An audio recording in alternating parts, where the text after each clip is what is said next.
Hello बच्चों, पिछली video में हमने बात की थी कि एक गैल्वेनोमीटर को अमीटर में कैसे चेंज किया जाता है। इस वीडियो में हम बात करते हैं कि conversion of galvanometer into voltmeter, यानी एक धारामापी को वोल्टमीटर में कैसे रूपांतरित किया जाता है। When a high resistance is connected in series with galvanometer, it acts as the voltmeter.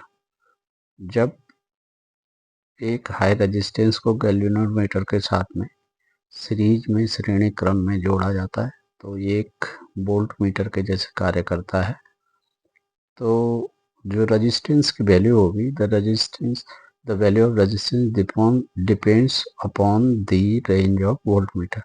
तो जैसे जैसे हम डिफरेंट ओम्स के रेजिस्टेंस यहाँ पर लगाएंगे तो वैसे वैसे हमको वोल्ट मीटर की रेंज भी अलग अलग प्राप्त होगी।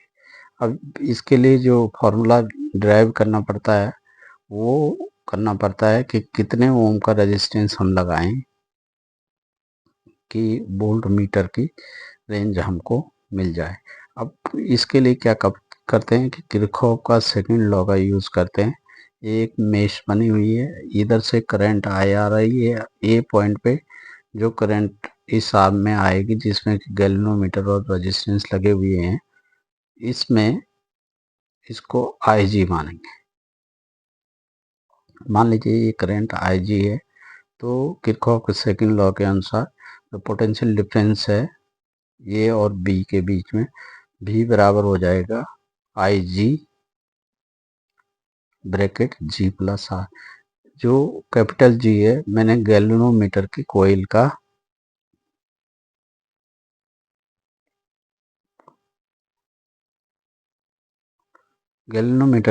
का मैंने यहाँ पे रेजिस्टेंस ले रखा है। तो इससे हम इजीली R की वैल्यू कैलकुलेट कर देंगे।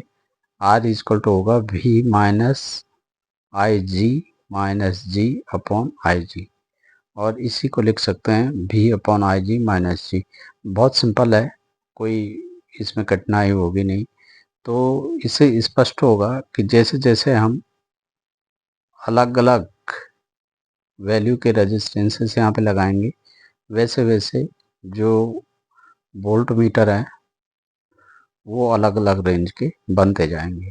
इसमें याद रखने की बात यह है कि resistance of an ideal galvanometer, resistance of an ideal volt meter is infinity.